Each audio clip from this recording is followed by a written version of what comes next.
And here we are, Evolution and the Bible with Dr. Donald T. Williams, which is better than Ernest T. Bass, I think, by the way. Or James T. Kirk. Oh, well. Or yeah. James T. Kirk, exactly. Yeah. Uh, I just found out his name. so why don't T is you for Tiberius. give a little reintroduction of who you are, because I have to send out an invite to somebody while you're doing that. Okay. Well, I am Professor Emeritus at Tacoma Falls College. I taught the apologetics course there for many, many years, and I'm teaching apologetics here now because I can. I'm also past president of the International Society of Christian Apologetics, all of which qualifies me to do absolutely nothing. You know, you have to go by whether or not what I say is biblical, whether or not what I say is logical, whether or not what I say has evidence behind it and is reasonable. And so we need to be like the noble Bereans and search the scriptures daily to see if these things are true and not believe anything just because I said it. This is important in any subject matter. I think it's particularly important in the discussion of evolution, because you could make a case that there's nobody on the planet who's actually qualified to deal with this topic. When you think about the different fields of study that are involved, you would have to be a PhD level expert in Old Testament language and literature, in geology, in biology, in genetics, in paleontology. I mean, and the list goes on. And hardly anybody has that level of expertise in more than one thing. And yet, people manage to get really dogmatic about this. So what we're going to do tonight is we're going to look at the issue of evolution from a big picture perspective and ask, we're not even going to try to answer a lot of the questions that people have, because frankly, nobody knows the answer to them. And if I have one advantage, it's that I'm willing to admit that. But we're going to look at the issues, and we're going to look at what has science actually proved, and what does the Bible actually say, and how do they actually fit together. And it's not actually what a lot of people assume. The question, that's the chapter title from the book, The Young Christian Survival Guide, is, hasn't science proved that human beings evolved over millions of years? So why do you Christians still believe in myths? And so we want to look at the whole concept of what proof is, and then what has science proved and what hasn't it, and what does the Bible actually say, and we'll see if we can learn some things about how they all fit together. Okay, so I want to interrupt your train of thought here. I'm going to derail your train of thought for a moment. Isn't it the case that both those who believe that God created everything from nothing and those who believe in Darwinian evolution are both telling a faith story about what they believe, not a factual one necessarily? Well, I think it's true that both are faith-based and both are trying to be reality-based, and we'll see which one succeeds better if we can. Just closer. Yeah. Okay. So yeah, if you define a myth as a story that explains the world, then naturalistic evolution is one of the great myths of history. Because it certainly is a story that tries to explain the world. So let's think for a minute about what we mean by proof. What has science proved, and what can science prove, and what can't it prove? Because we use the word proof to mean a lot of different things. Now, there's more than one kind of proof. There's like a mathematical or logical proof. If you can remember back to your high school geometry textbook, there was a page in there where they explained the proof of the Pythagorean theory, that the hypotenuse, the square of the hypotenuse of a right triangle is equal to the sum of the squares of the two sides. And we all went over that page and we pretended to understand it. And maybe some of us actually did. I don't think I was one of them.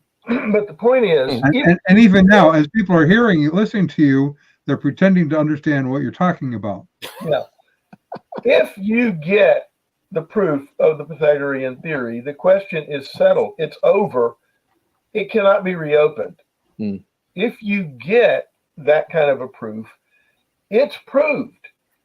Okay? Science doesn't give you that kind of proof. Okay? It can't.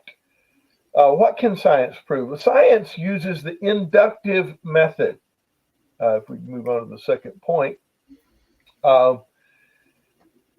meaning that you gather data and you go from the individual fact, you gather a bunch of them, and then you try to see patterns in them, and then you come up with a theory that tries to explain it. And so a deductive proof, like a mathematical proof, is deductive. That means if it's a real proof, then it's proved. And nobody who understands it can honestly doubt it ever again. But the inductive method doesn't work that way. So science observes phenomena. It observes things that happen in general life. And then it creates some very specific things that it can observe. An experiment in the laboratory is simply a controlled experience to give you a chance to observe something really specific. And so you observe things and you develop a question. Why does it do this? Or is this what it actually does? Right. Aristotle said that if you drop a heavy object and a light object, the heavy object will fall faster. And Galileo said, I wonder if that's actually true. People just assumed it was, because it kind of makes sense. Right. And in fact, if you drop, say, a cannonball and a feather, the feather will fall a lot slower unless you drop them in a vacuum. Because what's happening is the air resistance to the feather holds it up a lot more efficiently than it does a cannonball. So Galileo went up on top of the Leaning Tower of Pisa, which is a perfect place to do this, because if you go on the right side, you got a straight drop to the ground because the tower's receding back under you. And he drops these two cannonballs, a heavy one and a light one, and they both smack the ground at exactly the same time. And so you make the observation, and then you try to come up with an explanation for it. That's the scientific law. And so the new law is in a vacuum, objects fall at the same rate. And there's a fancy mathematical formula to tell you what it is. They accelerate in a certain specific way toward the center of the earth, given the gravity of the earth, etc. And then eventually the explanation gets more complicated and it gets more comprehensive, and you get Newton and you get the law of gravity. That every object exerts a pull on every other object. Now, we consider that it's proved that objects fall at the same rate. We consider that Newton's idea of gravity is proved because it works really, really reliably. Nobody's ever come up with an exception. Things that look like exceptions, there's always a reason why. But the thing about scientific theories is that they're always revisable and they're always being revised. So Newton, in the Principia Mathematica in the 18th century, came up with the laws of physics and the laws of motion and the laws of gravity, and object at rest will remain at rest, and object in motion remains in motion, etc., etc., etc. And it seemed like it had explained the universe perfectly. But then a couple of hundred years goes by, and Einstein comes along. Mm. And Einstein starts asking questions like, what would happen if we used a different scale? Newton's laws of physics seem to work perfectly for the scale of human experience, what's right in front of us. But what happens if you get close to the speed of light?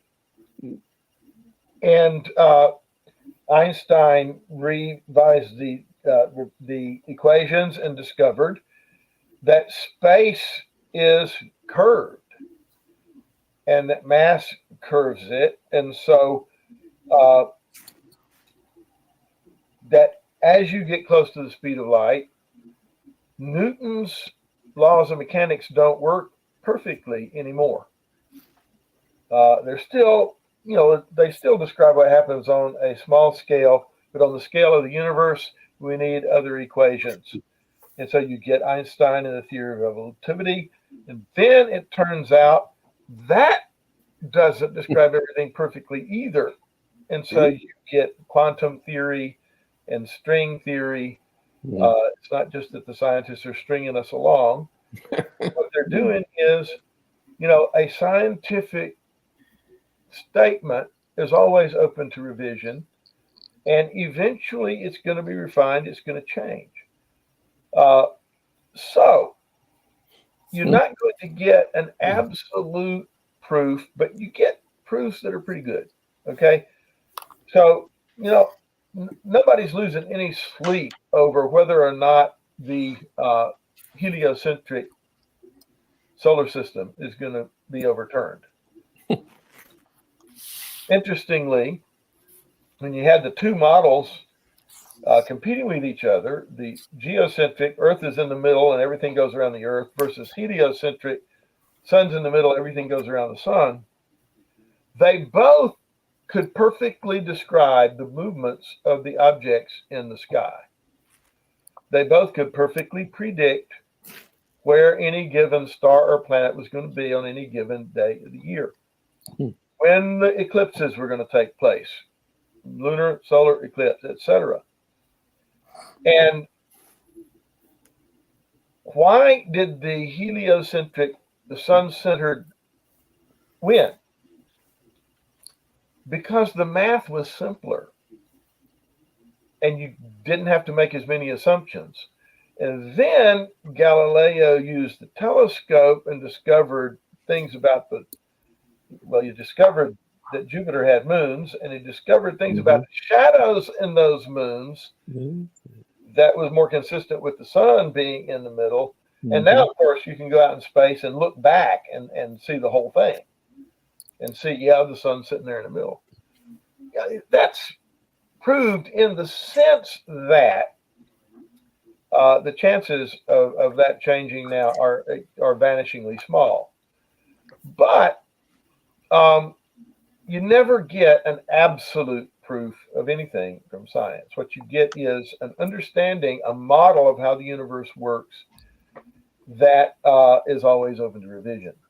So even using the word prove in the non-mathematical way, what has science proved? It appears at the moment, and you always have to put it this way, and it's very important that Christians don't tie their theology or their apologetic to any scientific theory, because there's always a chance that that's going to change, and then you'll look kind of dumb. Right.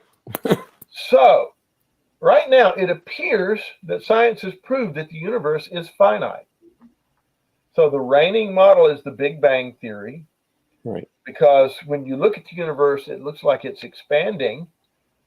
And if you run that film backwards, you get to everything being contracted into one point of space that exploded, and all the matter, energy, and space and time and dimensions came out from that and are still expanding to this day. So the universe is finite. It's not infinite. It doesn't go on forever. It hasn't always existed. It began at a point in time in the past. That is about as solid as a scientific fact gets right now, although there are people who try to find ways of weaseling out even of that. Science has proved that natural selection works. Natural selection. What does that mean? Well, organisms are made from genes, and chromosomes, which give you the blueprint for how to build a human being or an amoeba or a pine tree or whatever it is that nature's trying to build. And every once in a while, might be due to radiation, might be just due to breaking down, there'll be a shift or a change called a mutation in one of those genes. Most of them are trivial, don't have any effect at all. The next biggest group are harmful, but every once in a while, by chance, one of those mutations will give that organism a leg up. They'll give it an advantage in the competition for survival. And that gene will then tend to replace the other genes because, it's really hard to reproduce if you don't survive. Okay. So imagine an imaginary college in which the college installs razor sharp titanium bladed ceiling fans exactly 6 feet above the floor in every classroom. Yes. Okay. Now, very soon, there would not be any tall people in this college. Okay. Because sooner or later, they would get careless, they would forget to duck, and they'd get their heads chopped off. All right. It's really inconvenient when it happens. It sure is. It just really ruins your whole semester. Yeah. It does. It shortens your attention span.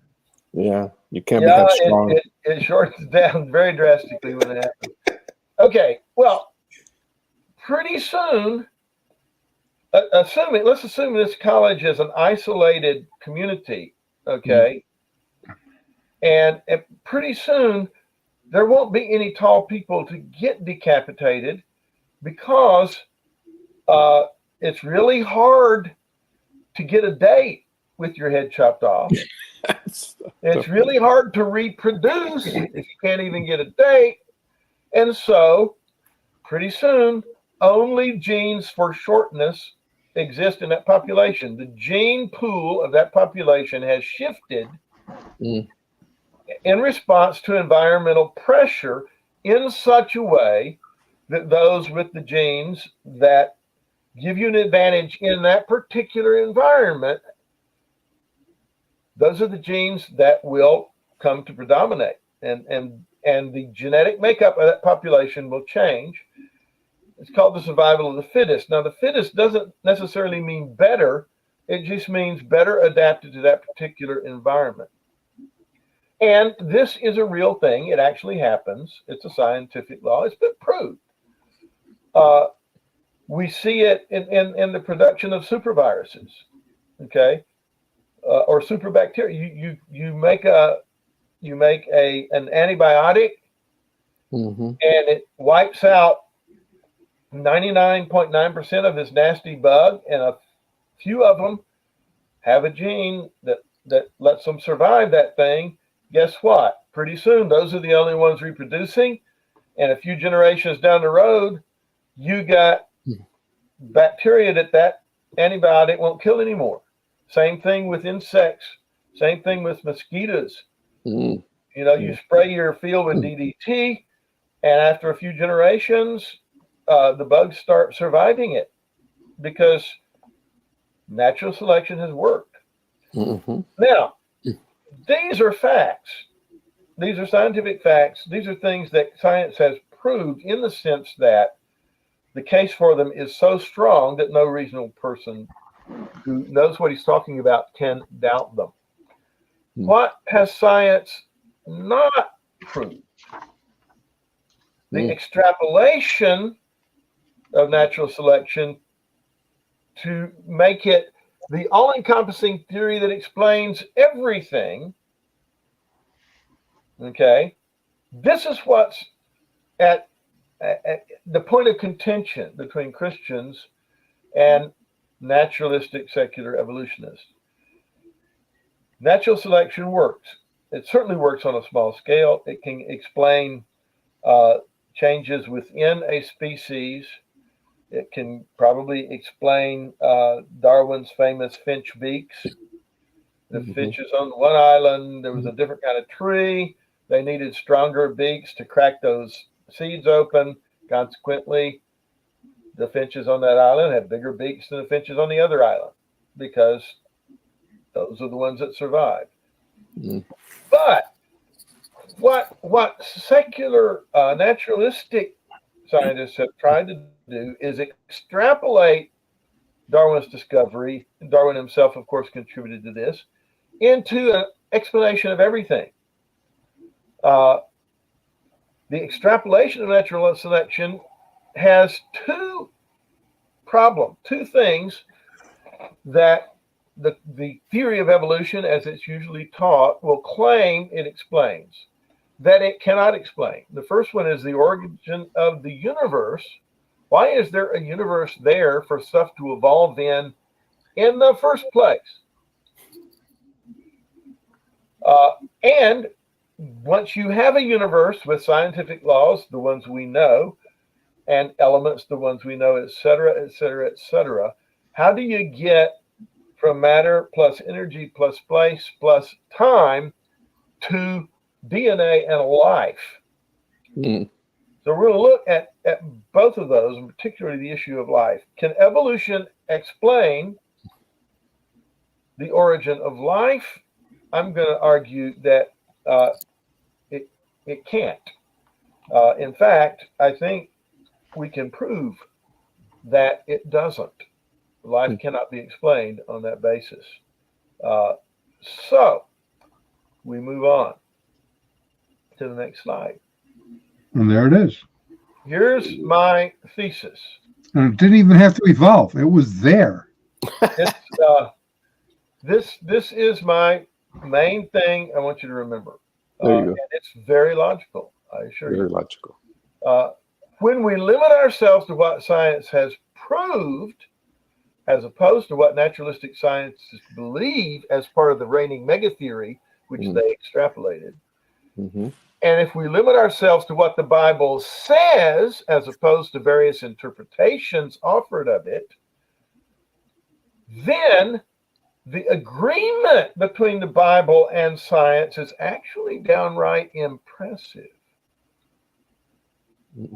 Now, the two big ifs, we got to cover these two things.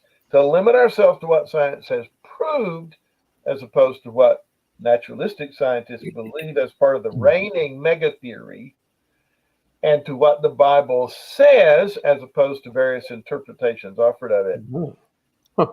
If we very carefully and strictly limit ourselves in both of those areas, we will discover that the agreement between the Bible and science is actually downright impressive and pretty astounding.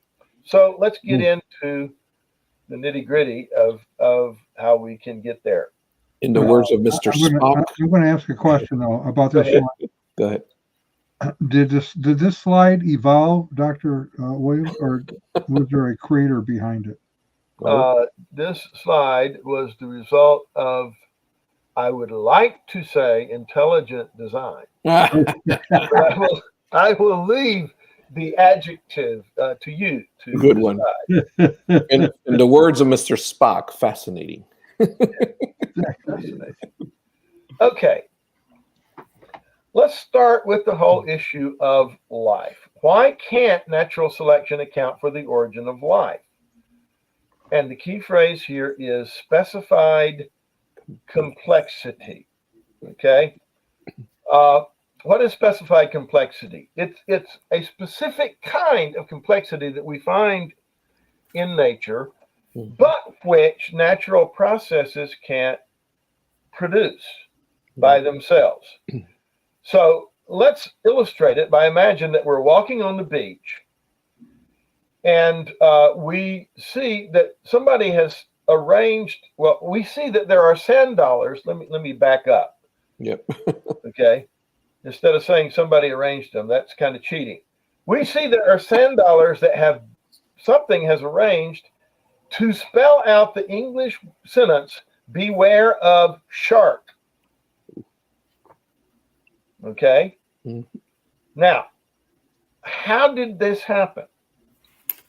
Did the sand dollars just happen to wash up out of the ocean and purely by random chance end up in that particular configuration? Okay. Not only that, but at that particular moment when the sharks were around. Well, we assume sharks are out there. I mean, we don't know. They could be lying.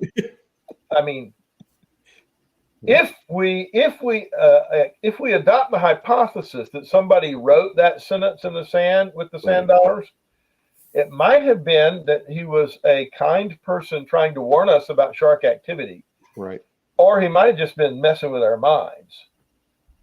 Right. But the point is, did he put those there or did they wash up? Right. Did nature do it? Well, no, nature didn't. The stoutest evolutionist on the planet does not believe that the sand dollars just washed up out of the ocean that way. And we, in fact, know that they did not. Why? Because waves, okay, do not know four things. And these four things are independent, okay? Ocean waves don't know English phonetics.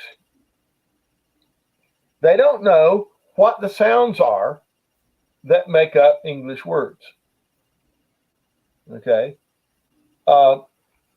And we just assume that our 26 letters and the sounds they represent are what languages use, but there's lots of languages on Earth that use different sounds than that. Mm-hmm. Okay. I just gave you a sentence in Wookiee. Oh. Thought it was a bad car. Yeah, it's quoting Chewbacca. Chewbacca, yes. And so, ba, e, wa, a, I mean, you'd have to know, in order to create this sentence, you've got to know that those sounds are significant and that if you put them in a particular order, they will create a word. Waves don't know that. And you'll have to know what a word is. Well, yeah. They also don't know English orthography. Now, orthography is a fancy word for spelling. Okay? And since this is a highly intellectual thing on science, we use the fancy word instead of calling it spelling. Because I'm trying to demonstrate intelligent design, we hope. Right. Okay. They don't know English spelling. Okay. They don't know how to, even if they knew how to make the sounds, they don't know how to make the letters. Mm. And there's nothing about, think about the shape of a bee. There's one in the word beware in the first sentence. Mm-hmm. There's nothing about that shape that necessarily has anything to do with the sound but. In Hebrew, it's a very different shape to make that sound. In Greek, it's not the same shape that makes that sound. Okay, lots of languages. There's nothing about that shape that means you just have to know. They don't know English lexicography. That's the words. Okay. Waves don't know that if you put the words but, the sounds but, e, wa, a, and be, where together, it makes a word. And they don't know English grammar. They don't know to put the subject first, then the verb, then the complement. They don't know that if it's an imperative sentence, you can leave the subject understood. 4 different systems, 4 different highly complex systems none of which is entailed by any of the others. Mm. They're all totally independent. Okay. Now, what are the odds that the sand dollars washing up on the beach by the waves make a single letter B? Astronomical. They're low. Let's put it that way. Very, very, very. How about low. a 0? You know, it's like it's not 0. You can't have absolute zero as an odd, but it's pretty close to that. Yeah. All right. Now, what are the odds that the B comes before an E, a W, an A, an R, and an E to make a word? Also, for all practical purposes, 0. What are the odds that that word ends up being a word that is relevant to the message about the shark? Close to 0. What are the odds that the word happens to wash up in the right position in the sentence to make sense? Now, you've got 4 numbers that are already, each one of them all by itself is practically indistinguishable from 0. To get the odds of this happening by chance, you have to multiply all those numbers by each other. And what happens when you multiply what happens when you multiply decibels that are less than 1? The result gets what? Smaller. Smaller. Any one of the 4 is already almost infinitely small. We multiply them all together, and you know the difference between the number you get, whatever it is, and 0 is pretty insignificant. So nobody, not the most zealous and dogmatic and convinced evolutionist on the planet does not believe that those sand dollars washed up that way. Okay. This is called specified complexity. Nature can do complex things. Natural forces can do complex things, but they can't do this kind of thing. There is no example ever in the entire history of man's observation of the world of natural forces doing specified complexity on this level. And guess what? The DNA molecule has this characteristic, has this feature. Okay? So the odds of evolution producing life, even if you just give it, if you give them the world, give them the universe, the natural laws, time plus chance, etc. Why would we think that you could get by chance a DNA molecule when you can't get a very simple English sentence by this process? It can't happen. It has no credibility. Now, we have corroborated this common sense conclusion with some pretty sophisticated mathematics. Murray Eden was a math professor at MIT, and he put the high-speed computers they had in his day at work trying to calculate what the odds were that the biosphere could have evolved by chance in any time frame science allows for the existence of the planet and the universe. And the result was couldn't happen. Right. Absolute 0. There hasn't been enough time. In fact, there's no such thing as enough time. Francis Crick one of the discoverers of the DNA molecule, Watson and Crick, discovered it. He realized the impossibility, because my description of the different things that would all have to happen for that sentence, the DNA molecule has information. Mhm. The information how to construct a cell. It's complicated in that specific way. And he realized there was no way that in the age of the earth, given the old age of the earth, for the sake of argument, assuming an old earth, the oldest earth Right. that science wants, he realized it couldn't have happened, but he couldn't say that God designed it and created it. Right. And so he actually became a believer in directed panspermia, which is the theory that life was seeded on Earth by aliens. Space aliens seeded DNA into the primordial soup to get the whole thing started. That is the dumbest theory I've ever heard.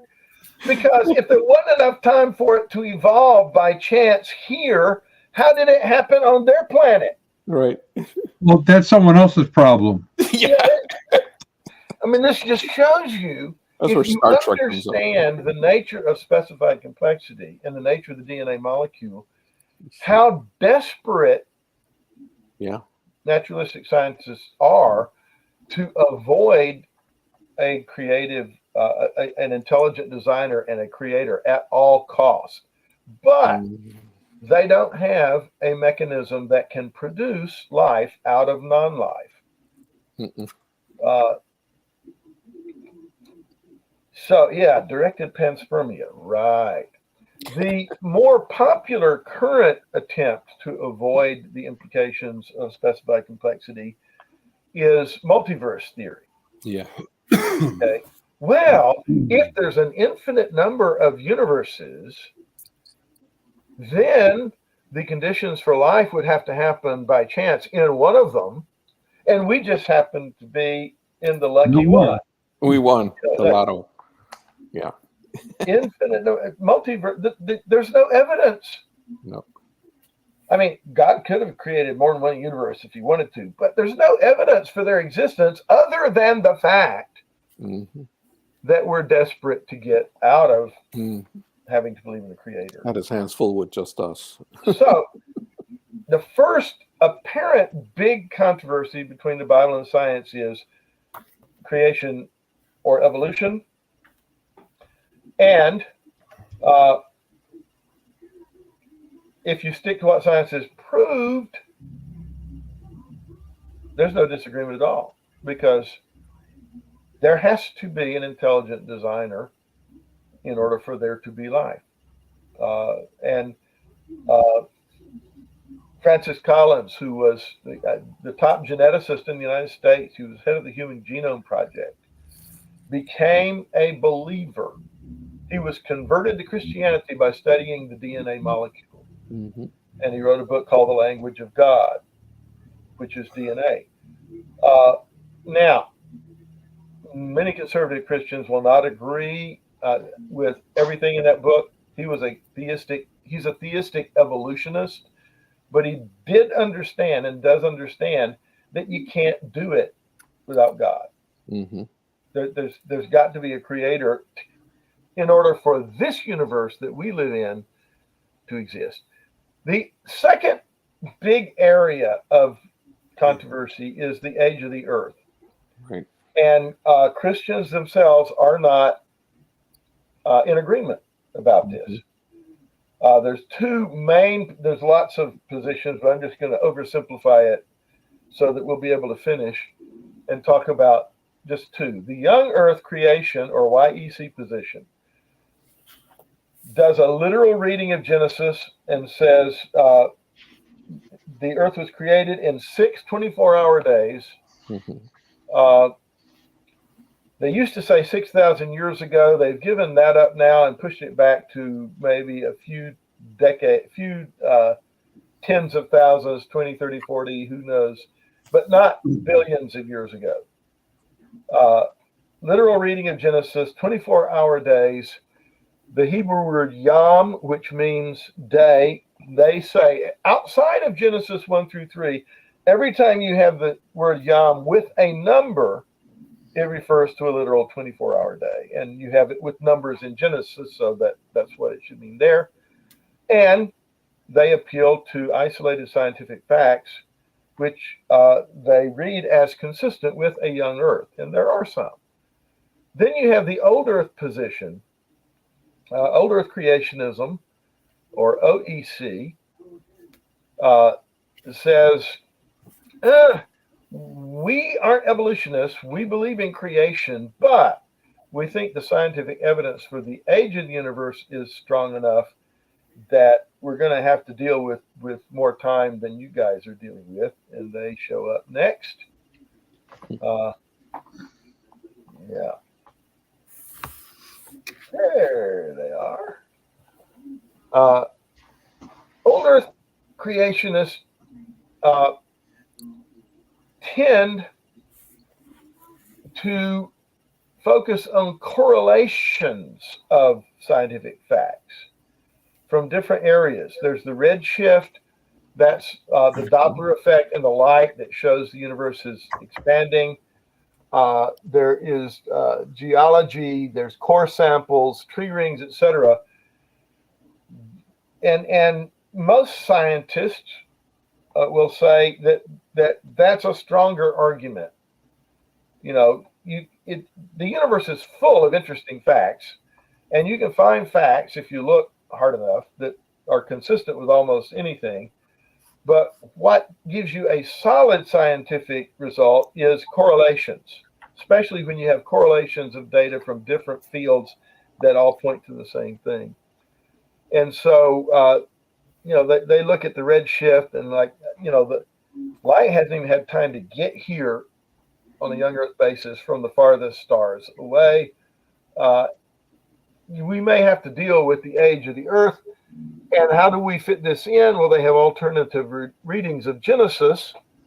There are three main ways they deal with that. There's the gap theory, that between Genesis 1, God wouldn't have created an imperfect world.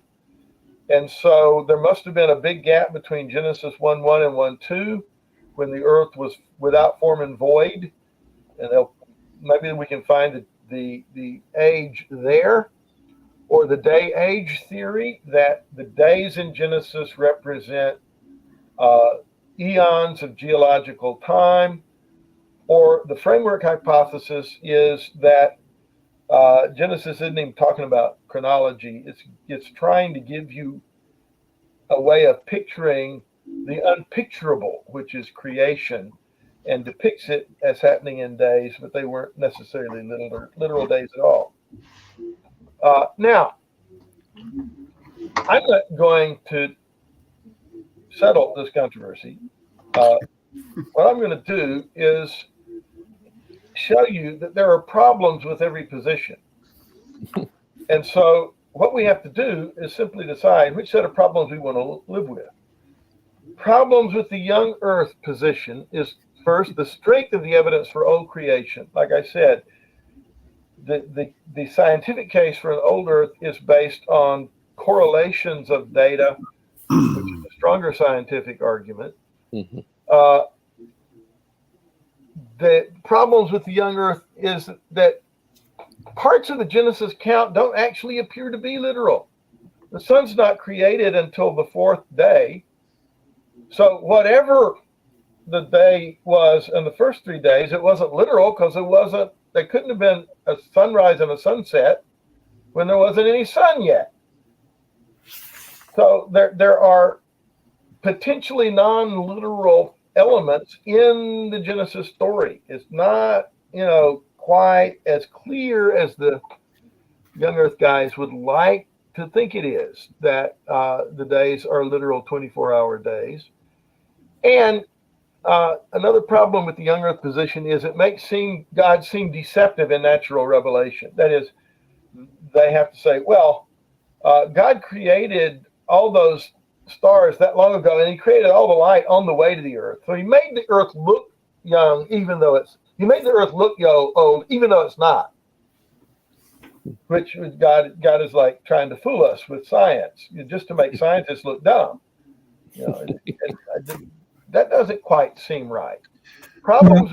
That doesn't seem right, but I because I've had this discussion with a lot of individuals, and I have to point this out.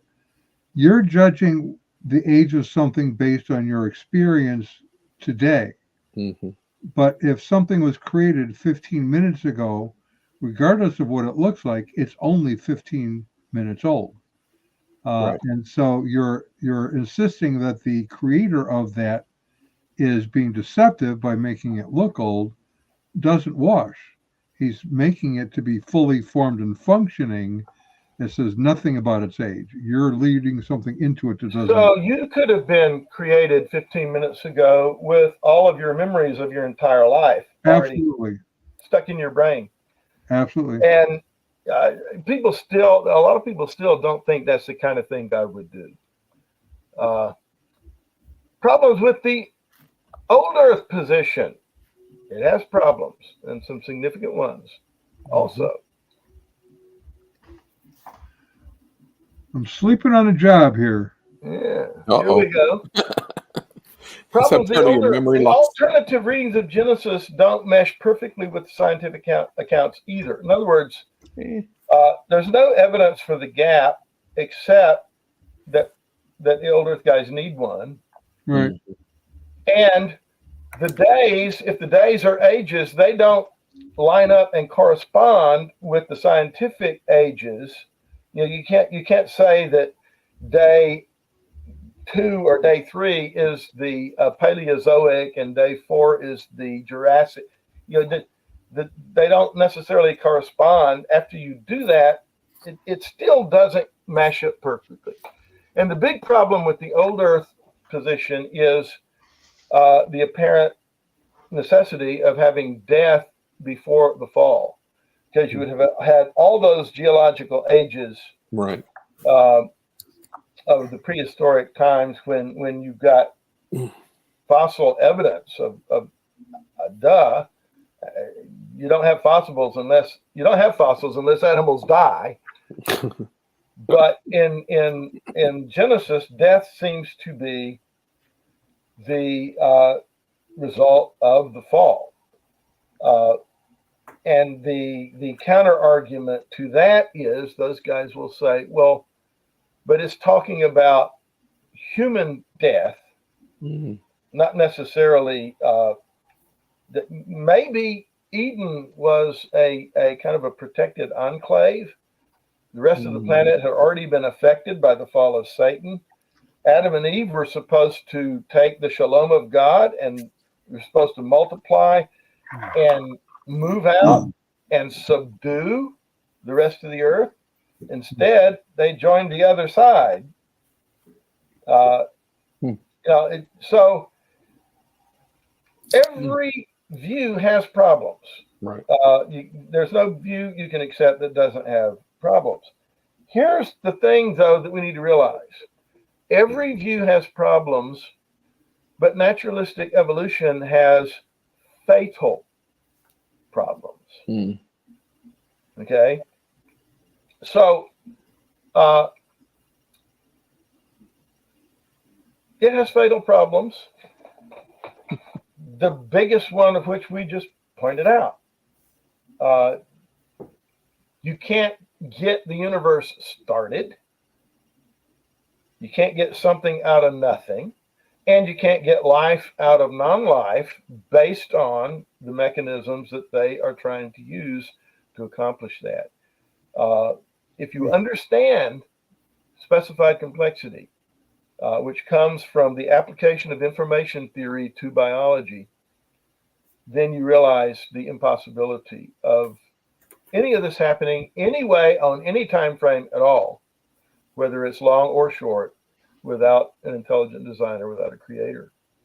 So we need to limit our dogmatism and extend charity to other Christians who come out with different assessments of the scientific evidence than we do. But we should be very confident that that evolution is not a threat to our biblical worldview. In fact, if we go back to my original thesis, if we limit ourselves to what science has proved, as opposed to the reigning mega theory, and to what the Bible says, as opposed to different people's interpretations of it, the agreement is actually pretty impressive. I recommend at this point Francis Schaeffer's book, Genesis in Space and Time. Mm-hmm. Schaeffer was a young Earth creationist. But when he wrote that book, he said, old Earth creationism is a biblically possible position. He said that even though he was a young Earther, mm-hmm. which is a little bit unusual. But Schaeffer said, here's what if you're going to look at Genesis, here's the minimum of what you have to affirm if you're going to claim to be faithful to Scripture. Because in Hebrew, it's very interesting. Hebrew has a number of different words that can be translated create. And the significant one is the verb bara, which means to create out of nothing. Bara means you add something new that wasn't there before. Mm-hmm. And there are other words that mean to mold and work with previously existing material. And some of those words show up in the account. But bara shows up in three very interesting and specific and strategic places. First is the initial creation of the universe. Genesis 1:1, Bereshit bara Elohim et hashamayim v'et haaretz. In the beginning, God created the heavens and the earth. So this is creation out of nothing. There was nothing except God and the angels, the spiritual beings, no physical universe, not even space for it to exist in. And God said, boom, in the beginning, God created the heavens and the earth. So that's the initial creation of a universe out of nothing. The creation of life out of non-life, and the creation of man, who is uniquely different from the rest of the animal creation in a way that transcends what gradual evolution could conceivably do. The Genesis text pinpoints those three moments as at minimum requiring God to do something supernatural. If God doesn't do something miraculous and supernatural, you don't have a universe. If God doesn't do something miraculous and supernatural, you don't have a universe with life in it. And if God doesn't do something miraculous and supernatural, you don't have a universe with man in it. So those are the three spots that, based on our analysis of the science itself, based on our analysis of specified complexity, etc., man, those are places where you need an input of intelligent design. And I'm not saying that's the only places where God did that or did something miraculous, but the text of Genesis highlights the very strategic places that science needs God in order for the whole thing to be working. Mm-hmm. So, two takeaways. One, be confident in creation. Creation is not a myth. It's something that's very scientifically credible. Science needs creation in order for science to work on the rest. And also, let's practice humility because we're not people who have PhDs in all 8 or 10 of those fields that come to bear on these questions. But we can see that the biblical account of creation is true without necessarily, outing as heretics people who don't interpret it exactly the same way we do. Mm-hmm. Well, and that's even true talking to someone who's not even a believer about these issues, Right. is asking reasonable questions regarding evidence can go a long way just in having a discussion Right. on these issues. Because many of them are under this idea that what they believe about this is scientifically proven from the beginning, from the origins. Right. In the beginning was nothing that exploded into everything. Okay, but how did that happen? Yeah. Where did whatever exploded, where did that come from? Right. You got to have something preceding that brought it into existence to begin with. Where's the spark? Yeah. Schaefer had an interesting, this isn't in any of his books, this was in a lecture that I was present at that Schaefer gave.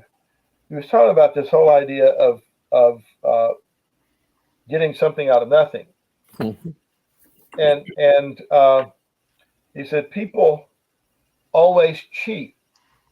So he drew a circle on the blackboard. He said, okay, inside this circle is all that exists, and there's nothing in there. He said, wait a minute. We're not there yet. And then he erased the circle. Yeah. And he said, wait a minute. We're not there yet. We got to get rid of the blackboard. Right. In other words, people who talk about creation coming, or talk about the universe coming out of nothing, always sneak something into the nothing while you're not looking. Right. And I'll have some kind of fancy word like quantum flux. Yeah. That's not nothing. Okay. Yeah. If you've got nothing, you get nothing. Right. And out of nothing is all that you can get. So yeah, don't let them get away with cheating like that. They'll sneak something into the nothing when you're not looking, and then smuggling something into their nothing. Yeah. Isn't there a song like that? And if it was really nothing, they wouldn't be there to smuggle the stuff into it either. Right. Exactly. True. Like there was an experiment, and some have claimed that the scientists made life in a lab. Oh yeah. And I said, okay, can you tell me how that worked? Did they walk into a lab and then just create stuff to make life out of, or did they have stuff that they began with? In fact, let's take this even further. Did they have a lab? Well, yeah. Okay. And did they intelligently create projects to test scientific theories they had? In other words, did we have intelligent designers? Yeah, if science creates life in the lab, really creates it, it will only prove that the one time we have observed this happening, there was an intelligent designer behind it. Yeah, there you go. Right. That's all it does. You're just proving my view of the need for an intelligent designer, because I'm assuming the scientists thought they were intelligent enough to do this. Yeah, I'm sure they did. They were. Yeah. So cool. Oh yeah. Well, if anyone has any questions to weigh in on, we have a couple of minutes left. We can use that to fill time, and I'm going to get rid of our aliens. Oh no. Yeah, well, that's what happens. Yeah. Or just say poof and they're gone. Ouch. Like that. There you go. Wow. Because I have the power of the pointer here. That's right. You do. Very, very interesting. Very interesting.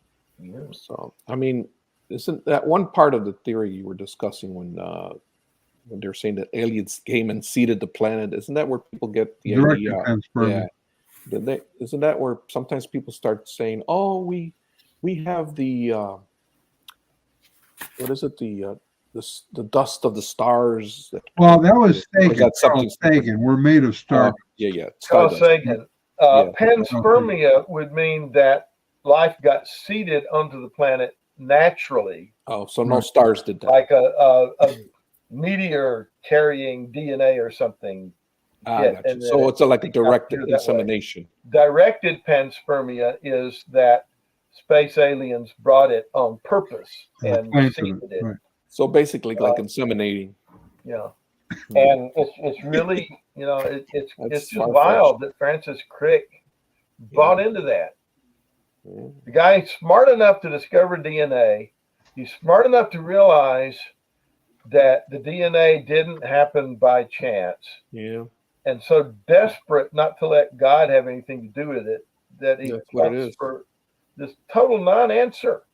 Mm-hmm. Right. Because it doesn't take a genius to see that whatever planet the aliens came from would have had the same problem getting started as we had. Then you have an infinite regress of aliens. Yeah. And you're saying that makes more sense than God. Yeah. They just don't see it. and at that point, you begin to realize Yeah. that this isn't just an intellectual issue. There's something else going on. Right. People don't want God to be the answer, because then they'd have to deal with him. Right. Right. And then we get back to Mark Twain's line. It's not the parts of the Bible I don't understand that bother me. It's the parts that I do. Right. They don't like the parts that they understand. Right. Yeah. It says, "Thou shalt not do this," or Exactly. I don't like that. All right, all. Adios. Sounds good.